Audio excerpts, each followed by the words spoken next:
Yeah, I wanted to just say we got to put this, all this burgeoning competition. Let's put this out to pasture, okay? So, 96% of residential, okay? I assume people don't really care about what the big K Street law firms can get. So we're talking about residential. We're talking about our everyday homes.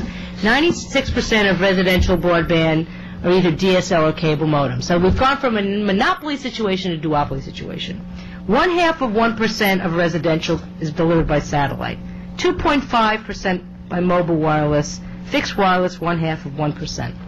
Okay, so Scott will talk a lot about the booming mobile wireless business, but the vast majority of those lines are business lines, and also there's supplemental services. Almost nobody is replacing their DSL or cable modem services with mobile wireless because it's really expensive and it really stinks.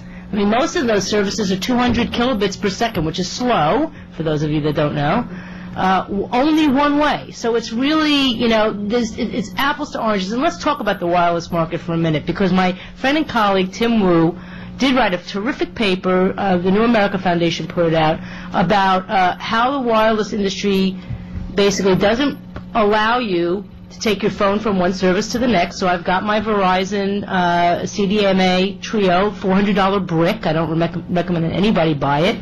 But I can't take it to Sprint.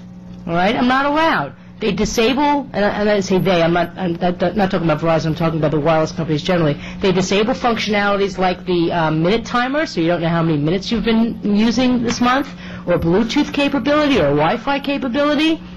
Or then you have services like Verizon EVDO, where if you do anything but email, you can be kicked off the service. So no downloading, no VoIP, so on and so forth.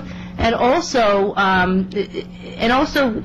it's just generally, discrimination on what you can and can't do on wireless. So this notion, and every single wireless carrier, all four of them, have some variation of discrimination, either in terms of devices or applications.